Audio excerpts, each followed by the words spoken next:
Hey class, welcome to week 2 of the Structured Information course. Hope everybody's doing good. Hope everybody had a great weekend. I'm going to share my screen here so we can get right into this week's lecture.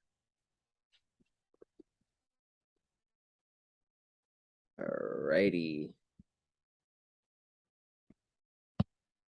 So one of the readings that you have to do for week 2 have to deal with measuring things that are material versus immaterial. And a good way to analyze that, besides this example that I have here for you guys, is to look at a bicycle. A bicycle is something that you can touch, something that you can feel, as opposed to Zoom, the program that we're using for this class and that I'm using right now to record this lecture. It's something that is made up of binary, of code. It's not something that we can touch. We need other programs to look into that. And when we talk about information, we're going to focus a lot in this class on the old forms of information that were material versus the new forms of information that are immaterial. And so, as you can see, for example, here we have a newspaper. Newspaper was something that you can hold, something you can feel. You have smudge on your hand. And we'll go a lot into the role newspapers have played in information and the role they are going to play moving forward and currently. I put this specific copy of the newspaper because this is one of the most famous headlines ever in newspaper history. It's kind of vulgar, it's kind of crude, but peak New York City tabloid. So that's something that's material, something that we can touch, something that we can feel, as opposed to how we get our news now, on apps, on websites. We can feel it on our phones, but really it's just binary, it's just code, it's just something made up of programming and things like that. I mean, without the phones and the applications, computers, it's not really material. It's not something that we can reach in and touch. And how many people in this class actually read a physical copy of a newspaper? Let's sit and think, how many people in your family do that? I mean, myself, I don't ever read a newspaper unless I'm in a Starbucks or I'm somewhere with somebody in the doctor's office where they might have a newspaper. I mean, I might scan them in the grocery store, but it's not like when I was a kid. My mom used to buy the daily news every day. My grandmother, every time I went to my grandmother's house, she needed the newspaper. It was like a must. Nowadays, everything is online. Everything is on websites, apps, Twitter, Instagram, things like that. So it's something to keep in mind as we move forward this semester. Here's a definition from one of the readings. I actually amended the readings. Hopefully you guys didn't skip ahead. I don't want you to read that whole thing. It's a little boring. So just read the abstract and scan through the article. So this definition of material goes, in other words, calling something material emphasizes its performativity, the notion that it provides people with capabilities they can use to accomplish their goals. So going back to the newspaper, how would we use a newspaper to accomplish our goals? So it's hard for newer generations or people nowadays, unless they're older, to imagine how useful a newspaper was. It was Craigslist to get jobs. It was horoscope. It was gossip. It was how do you buy a new car? That's when the change in technology moved over. That's why newspapers did so bad, because you had, okay, I wanted to sell my Nissan Versa. I'm going to pay $50 to put a newspaper. And if so many people do that, there's so much ad revenue. As opposed to when it moved to Craigslist for free, nobody's going to pay for the newspaper. Also getting an apartment, all things like that, newspaper. So in this definition, both the newspaper and the apps and the digital services meet the requirements of the definition. So moving forward, information is everywhere. Everything that we see, everything that we do, especially on our phone, since we're on our phone so much, how does this affect us? We get our news, we get our gossip, we get our entertainment, right? So news, the Queen passed away this recently. So we're following the news. The gossip, what's going on with Meghan Markle? Is she gonna go to England? Things like that. Entertainment, we're seeing the memes of it. We're even though it's a sad moment in time for some people it's bittersweet because of colonialism and things like that. Whatever. So information is literally everywhere. You may not even realize it when you're scrolling through TikTok or anything. Learning how to make something, like let's say that feta pasta that became popular, that's information. It's a recipe. It's something for you to do. There's also a way that information does not affect us when we're disconnected from information. For example, people who don't know what's going on with the world. We all have people who don't follow the news, or there's probably a time where you don't have service. You go hiking, there's no service. You go into the woods, do the same thing. You go away to a different country, or you do something, there's no service, and you miss the news. And there's also people, I have friends like this who are just so disconnected from what's going on in the world. They don't know what's going on. So this is a meme that I found that relates to that. It's a meme on when the queen died. People who don't follow that, I could see something my best friend doing, because he doesn't know anything about current events, but he's so engrossed in hip hop and rap culture. And I thought this was pretty funny. I hope a lot of you know who Queen Latifah is. Anyway, moving on. Another way that we're disconnected from the news, and we'll talk about this later in the semester, I just want to show this meme for you guys, is with the newspapers slowly diminishing because of the ad revenue. There's less services. So at a newspaper that once had 100 people for a town, there's probably only 5. And how does that affect you? How does it affect people? If we never really, especially your generation, never really grew up with it, how does it affect you? Because there's nobody digging into things. There's nobody covering things. There's a lot of corruption. There's a lot of tax dollars being wasted. And without reporters to dig in and question things, who's going to do that? It might be a small scale, things like that. Think about some of the biggest stories that happened in history, Watergate, things like that. That happened because reporters, figured it out, did research. And if there's less reporters to do that, we won't know about things like that anymore. We'll go over this more later in the semester as well. But you can see here how this meme makes fun of it. Local story untold. There's no local reporters. So one of the videos you guys watched last week talked about information as food, right? And in that analogy, that was for the weekly one assignment that you guys had. When we compared it to food, it wasn't something that you needed to survive in a way, because we were looking at digital oxygen. And when we think about information as food, though, it's something that in this analogy that I'm going to show you guys now, something that everybody should have, right?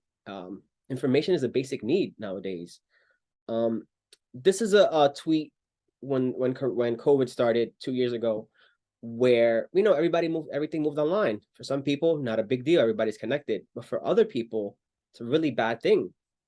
You have here Silicon Valley. Silicon Valley is home to all the biggest tech companies. Google, Facebook, Apple, every big tech company is there. And here you have kids outside using the Wi-Fi from Taco Bell to do their homework.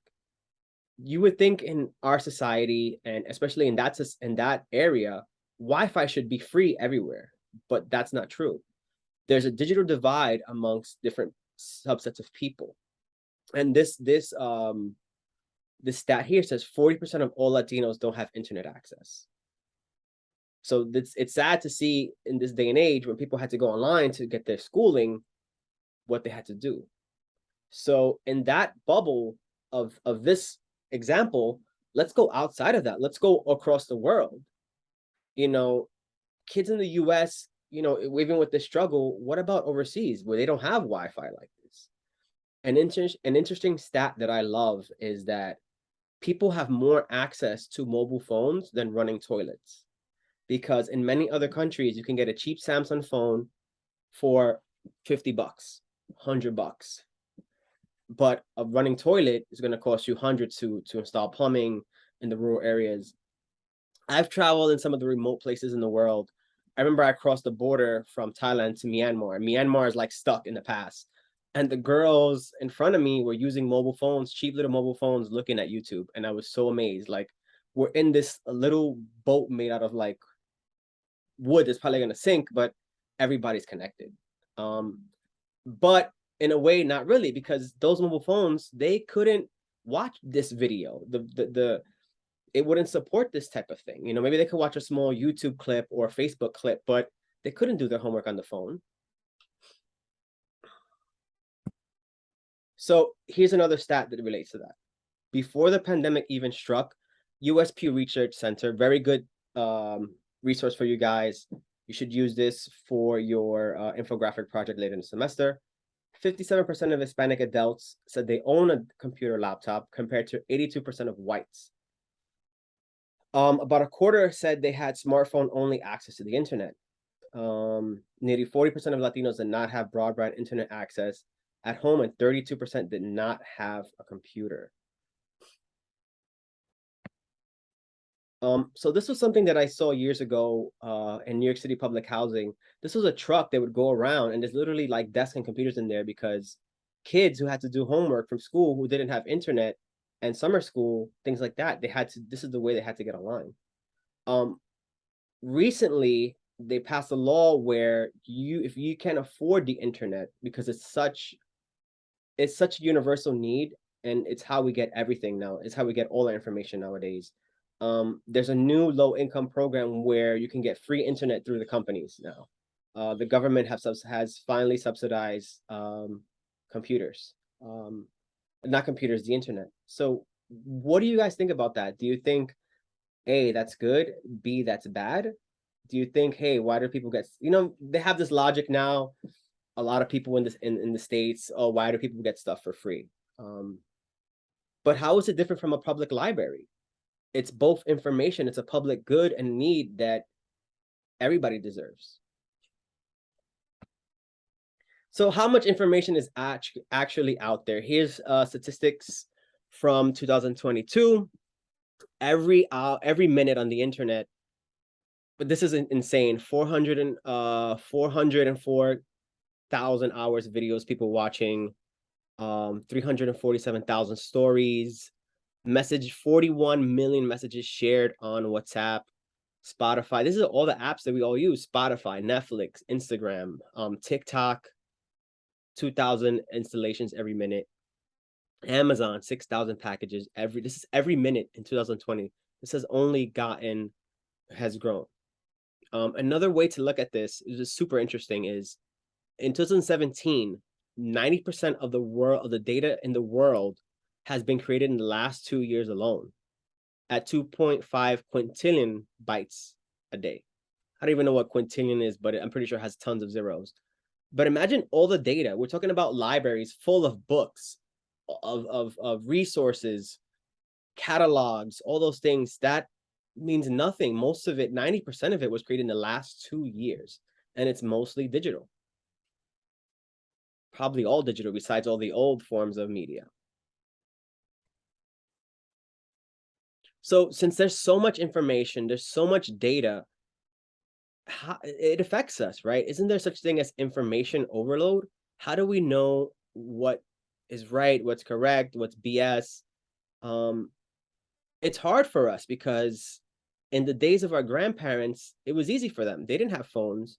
They had local newspapers. They had a few radio stations, and they had a few channels, 2, 4, 5, and 7. And we'll look at Walter Cronkite videos later this semester. We'll see his impact on journalism. People trusted him. And if you talk to older people about the news and the distrust, guaranteed like 90% of the time, they'll say, we believed in Walter Cronkite. Because he was the main guy who gave the news to everybody.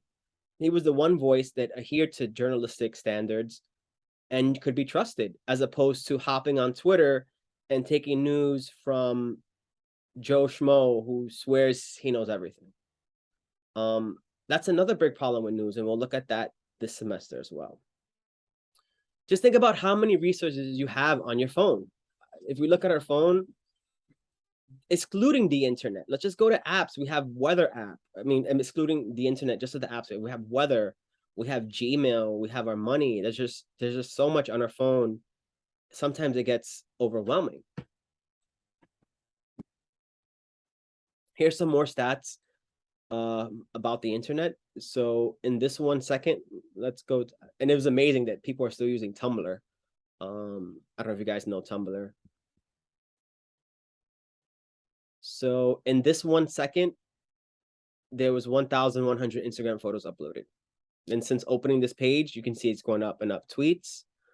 Are they grading TikToks here? No, this site was before TikTok. What? Let's see. No live. There's 5 billion internet users in the world. More than 5 billion. Tweets, you can see how many Instagram tweets, but they're kind of lagging here because they don't have TikTok. All right, let's go back to the lecture.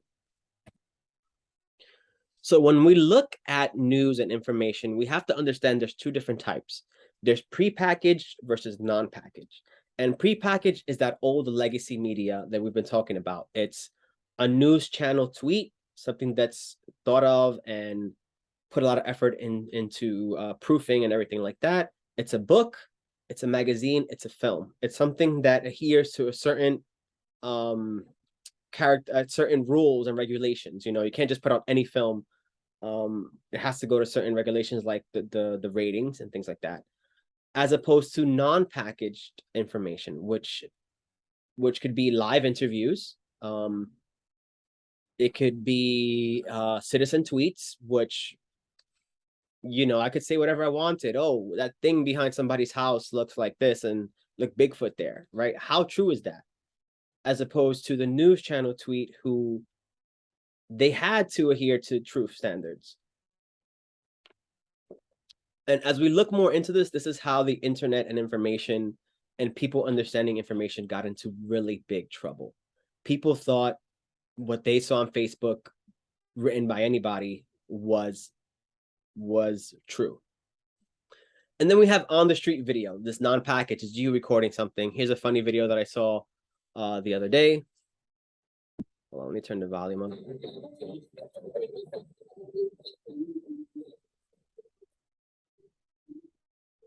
Follow Me Your Pico has a lot of funny things about New York and stuff. He got super famous. It's loads here. Because no, I don't want to message him. This is a video he recorded from a Yankee game that blew up. It's a guy making a straw out of his hat.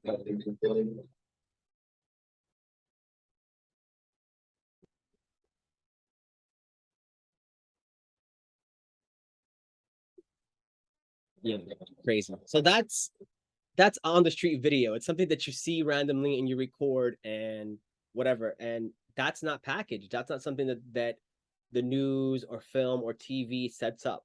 That's something that you see and you record. And those things have to be taken with a grain of salt, right? Let's say this was on the street video. Maybe who's to say that they didn't plan that? Who's to say that they didn't say, hey, let's do this silly thing and trick everybody? So we have to consider that when we talk about information. So another way we look at information is the value. What value does this information have to me? There's real value and there's fake value. So it's interesting, when I put this together, Pokemon cards had fallen off and now they're back. They're worth hundreds of thousands. People are buying like first edition holographic Charizards as investment. People are buying first edition booster packs as investment. So we're going to skip that for now. A classic example that I love to show is my grandfather, right? There's nothing better to do. All he does all day is watch these crazy things on TV. UFO shows, Sasquatch, doomsday predictions. What value does that have to his real life? It's none. It's entertainment value, simply. Another thing is, I'm pretty sure in every single job that I worked, there was a guy who knew every single thing about sports, and his job wasn't in sports. That didn't really have value. I mean, that was entertainment. But now we can kind of switch that because online betting is so big, that probably has value. Those dudes probably making a lot of money now. Versus news, versus other types of information that have a lot of value for us. Like I said during week 1, the value of the information that I get from hiking apps and hiking blogs and things like that, that's the difference of me getting lost in the woods versus me making it back home safely. What's the value of news? What's the value of recipes? These have a lot of value to us. I'm trying to lose some weight. I OD'd for the summer. Let me start eating healthy now before Thanksgiving comes and holiday season. We got all the eggnog, coquito, all that stuff. So I'm gonna see which recipes are low calorie and stuff like that. That has a lot of value, as opposed to a recipe that has. I just saw this crazy thing where this girl just like made all this ice cream and cake and made a huge ice cream sandwich with an ice cream sandwich. But for other people, that might have value. What if you're an ice cream seller, you see this is trending, you mimic it, and you make money? So the value that news holds to us is subjective. Another way we judge news is by the quality. And how do we judge quality in information? What are the things that tell us that this article or this news piece of information has quality? One of the things is the accuracy. So a couple weeks ago, family group chat, my cousin says the queen died. I was like, oh my God. First thing I do is I Google it. Anytime you hear news, this is the first thing you should do, Google it. And when you Google the results, which websites are popping up? Of course, back then she didn't die. My cousin said it again. I'm like, you just playing. She didn't die. And then she's like, no, look it up. Okay, it really had happened now. So accuracy, we need to know what's accurate. When my cousin said that a few times, she's become less accurate. We don't really believe her. We got to do our homework. Another thing is the timeliness. How timely is this article? So when we go to the old legacy media model, timeliness can get really convoluted. So here's a good example that I always use. Let's say Rutgers newspaper, student newspaper, comes out every week, right? Comes out on a Monday. There's an outbreak of salmonella on Wednesday. I don't know anything about it, so I go eat there, and I find out on Monday, the following Monday, that the food is bad. Too late, I'm already sick. So we have to look at the timeliness of information. Why is information coming out so far from when it happened? Why is it coming out so quickly? Things like that. We also have to look at completeness. How complete is an article? Excuse me. Do you ever read an article and say, wait, they're just missing a whole chunk of things here? Are they doing that on purpose? Is there a reason why? When you guys have your paper due, you're going to examine this and you're going to see why, like sometimes Fox News doesn't include certain things in their article. But a big reason why is the job of a journalist is hard. There's time issues. There's big stories that I've had to do as a journalist, and the clock is ticking. Literally, like 12 o'clock, they're going to deadline, and things are evolving, things are changing. I have to get whatever's in there. But dedicated news sources are going to tell you, listen, this is an evolving situation. Things might change. And that's what we need. That will let you know, okay, not everything is happening now. Things are changing. Let's give an example of like a building falling and we don't know who survived. The numbers from today and tomorrow might be different. We have, for example, look at the flooding in Pakistan. They say 1,000 people have died off right when we got the news, but it's evolving. I'm pretty sure a lot more people will die every single day as they look through the ruins, look through the mess, and figure things out. Another thing about being a journalist is it's extremely hard. There's things evolving, things that you don't even understand as a person, and you have to you have to simplify it for everyone else. So it's like, I don't know what the hell is going on here, but I have to make it so that everybody else knows, and I have to do it quickly and to certain standards. One example that was completely nuts is when I worked in Bridgeport, Connecticut. A perfume factory exploded, and the fire was so big that they saw it on the highway for miles and miles away. And I think they saw it in New York. They could see it on the highway. I don't even know what's going on. I know there's a fire, so I have to go there, interview people, interview the firefighters, interview the local officials, try to get information and figure out what's going on. Was anybody hurt? There's evacuations, and I have to do this fairly quickly before press time. So it's completely crazy. It's chaos, and I have to make sense of it. And that's what we go to school for. That's what we train for. And it's not an easy job. And if somebody doing it in the street doing it on Twitter is not going to be as adapt to it. So now the one thing we need to examine with information is the web is more important than ever. The things we do every day all involves phone and tech, and increasingly our phones are computers, right? We can do everything that we can do on our computer on our phone. Probably not type of paper or things like that. So we're going to look at these examples and decide how did these things work, how did they work before, and how do they work now. So it'll take you guys a few seconds to look at it, and we'll go over it.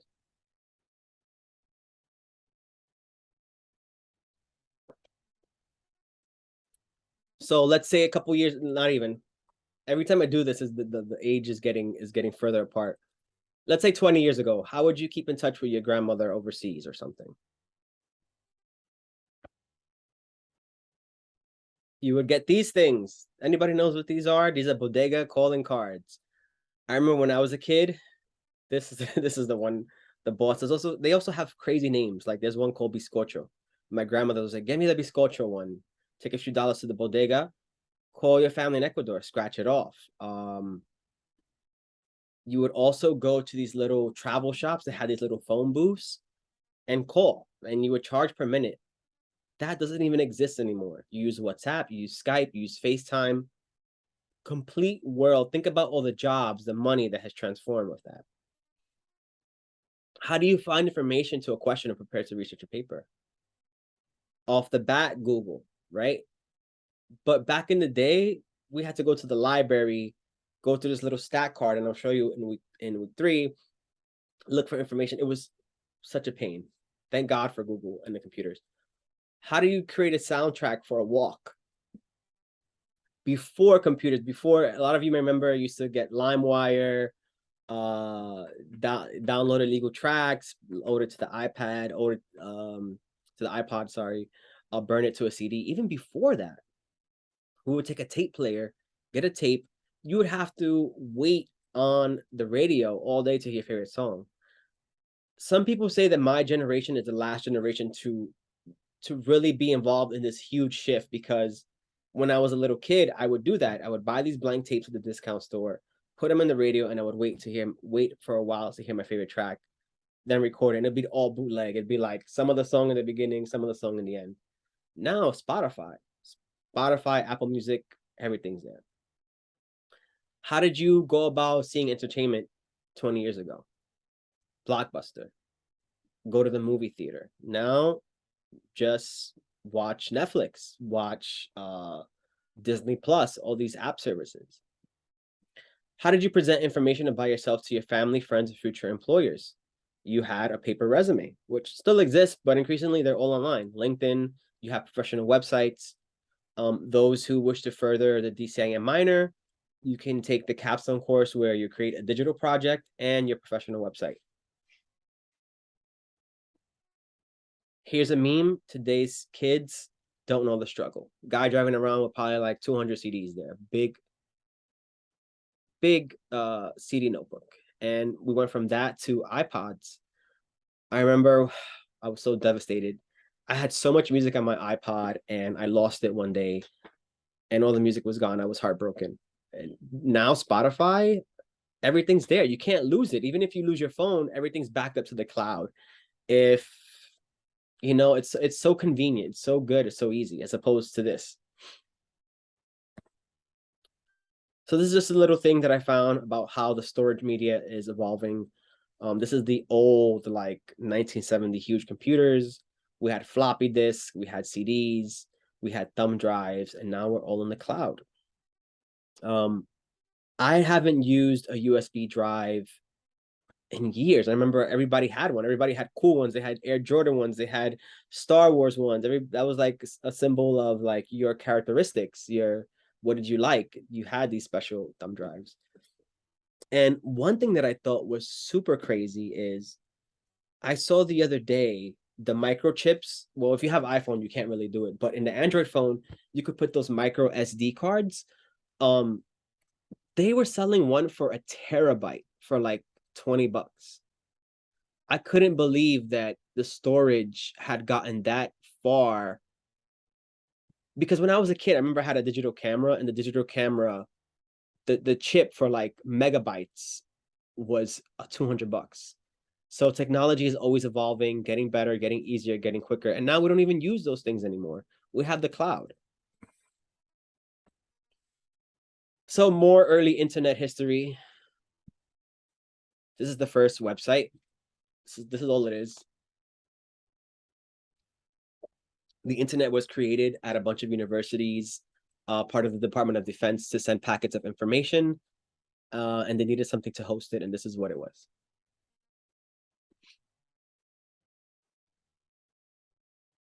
So we talked about all this information. Who manages all this?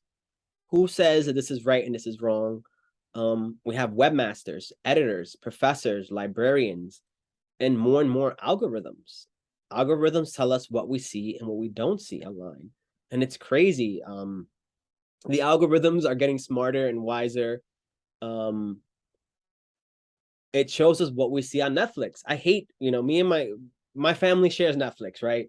And we've already exceeded the amount of accounts. So recently my grandfather had access to mine. So we share, that login, when you pick the 5 names, and he screwed up my algorithm. Like I had all like crime and Breaking Bad type stuff, and now it's all like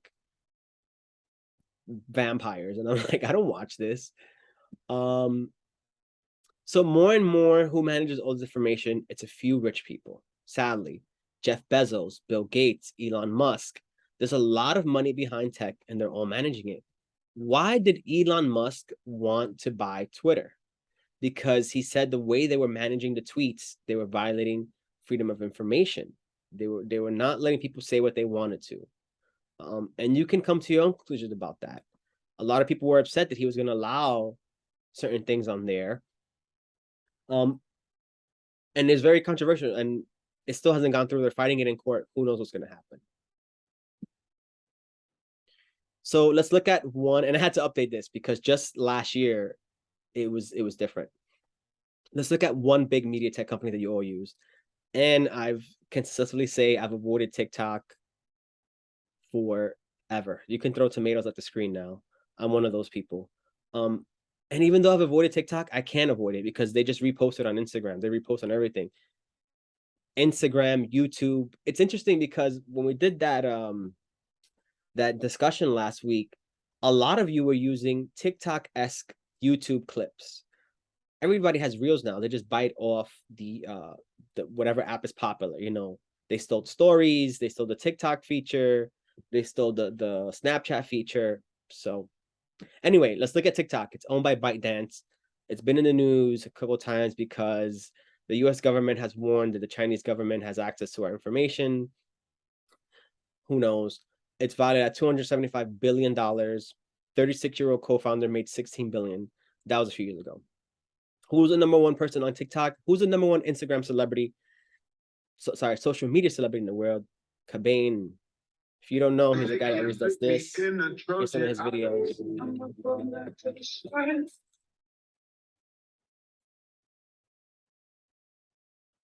He doesn't even talk.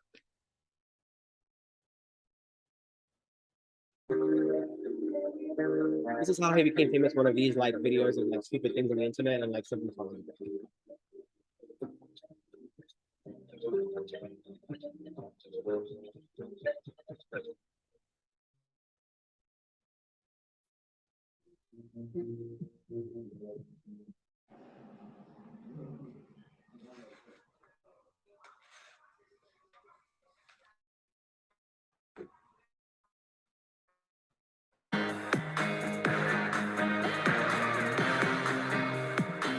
Yeah, these things are just ridiculous. And he became popular just for that. And for years, the number one social media celebrity was Charli D'Amelio.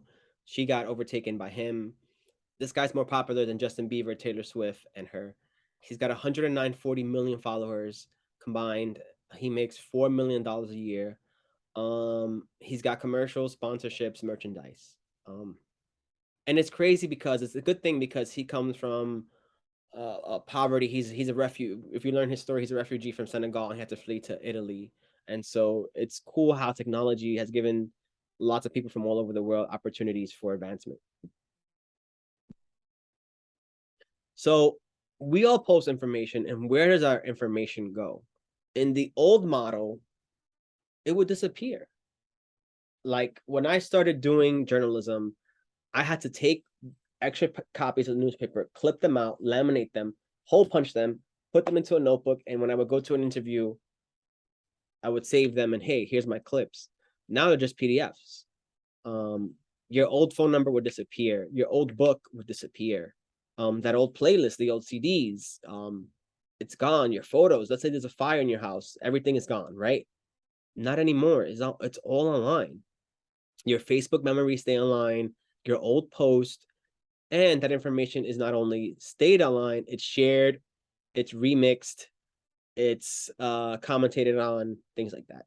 So here's my first tweet that I ever tweeted in 2010. Riding the train with absolutely no middle or high school kids is awesome. Corny, whatever, right? But if you're from New York City, you know how annoying this is, and I've seen a lot of memes recently about that. But anyway, you can plug in. Oh, this is the Wayback Machine. This is the Rutgers.com website in 1997. This is how it looked. Very basic. It looks, I don't know what's going on with the logo here, but that was how Rutgers website looked. And you can, let's look at the New York Times website. How did it look?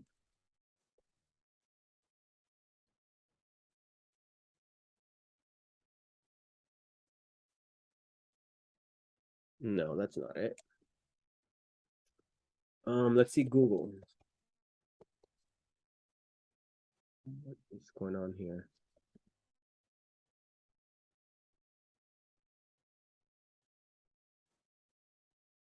Early, they haven't changed.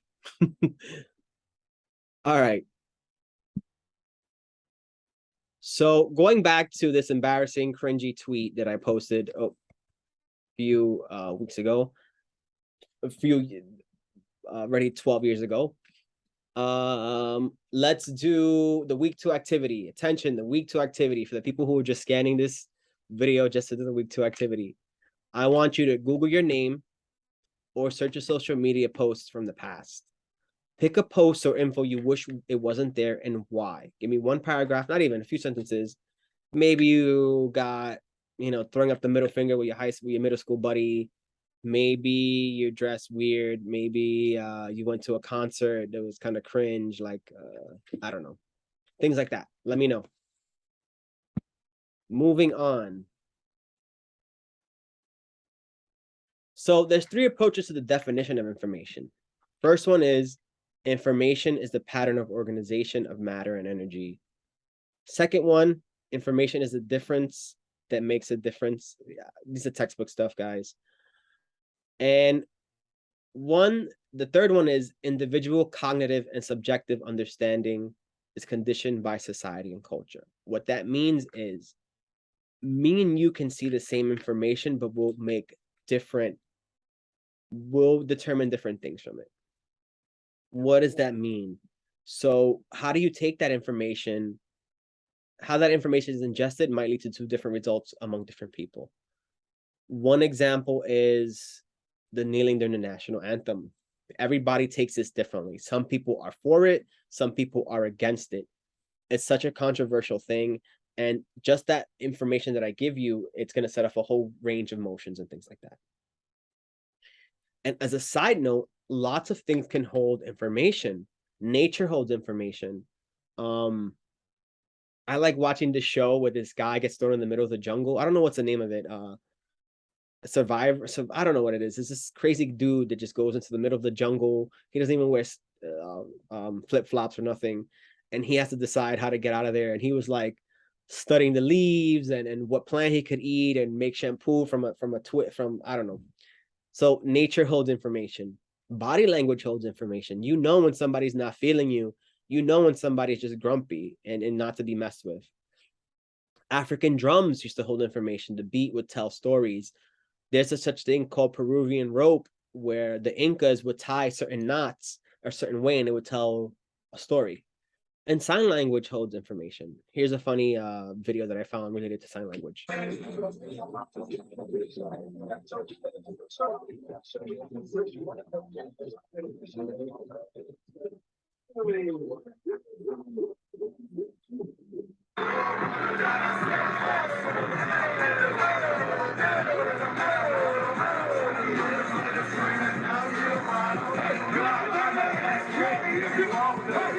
All right, shout out to Waka Flocka.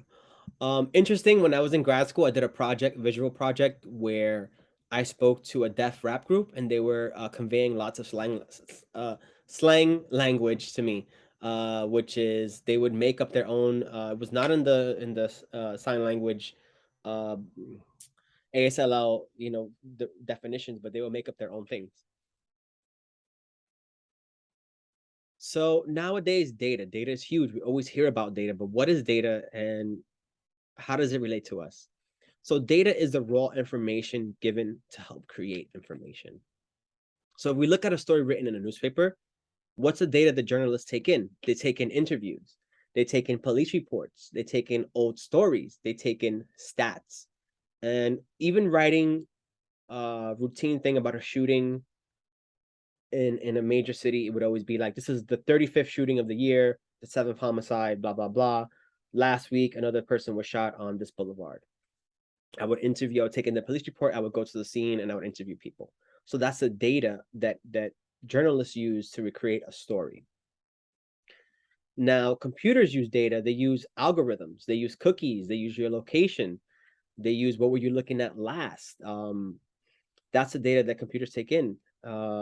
You ever see like you're on a website and it's recommending to you, oh, get those jeans or get a new computer game? It's because it's reading your information, your cookies, or your location. Knowledge is what we achieve after consuming the information. Again, this can be changed based on background and perspective. Not all people have knowledge, and not all knowledge is useful, as we talked about in the past. Here's something for the reading. Wisdom is having lots of knowledge. So this is how the thing goes up. Before you can even get information and knowledge, you have to start with the data.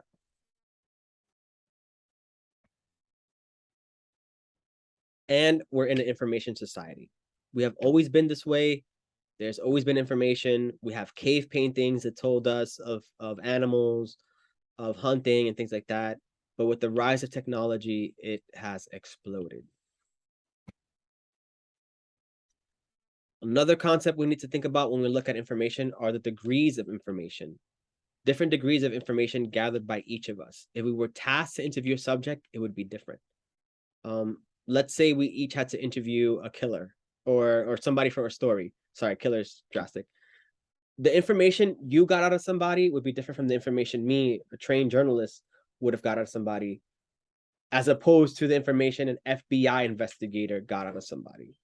And this goes the other way when we talk about video games. The information that I have about video games sucks. You guys are probably better than me. Those video game people who play games a lot in the class. The information gathered from my video game viewing, I would just give up playing. I mean, so information is constitutive for a force in our society. Think about how people react to information. Information can lead to societal changes.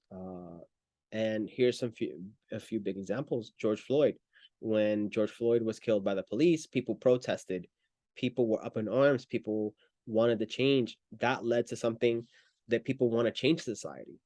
We're going to look at a video warning. It's a little graphic. It says some foul language, but it's a part of history that was foul and was changed, used for the betterment of the situation.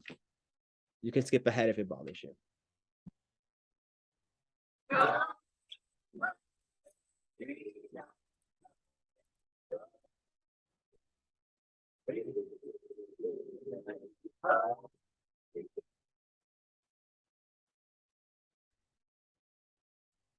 Party. Today is an act of resistance. We're wearing the Pimp pussy hats now. I never thought I'd be saying that, but we're wearing it because he has no right to be grabbing women's pussies. usually go down to the basement of the McKnight house, and this is kind of where I don't know, I just think that central is. So if you look over here, these are some of the hats that we've been collecting. So every bag holds about, I don't know, like 50 hats. It's amazing. It's like you're surrounded by love, you know? You can kind of see the paint popping through, but yeah, these are amazing volunteers. They're like opening boxes. Like we get thousands of hats in the mail every day. The postal worker is like, just doesn't actually know how to react lately to like all the mail that's coming in. Hi guys. 24, 25, 26, 27.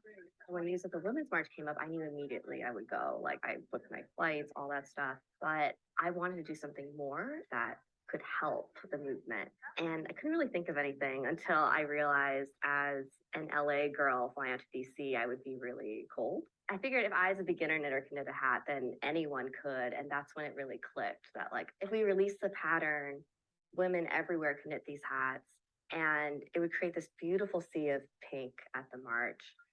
Femininity, whether it's in a man or a woman, is really disrespected in our society. What we're trying to do with this project is like embrace pink because it's considered feminine, embrace the name Pussy Hat because it refers to like a feminine part, and not run away from that.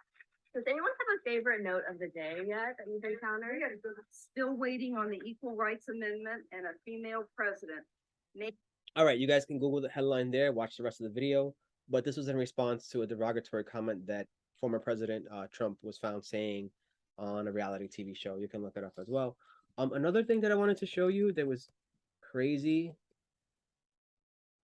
Let me see here if I can find it.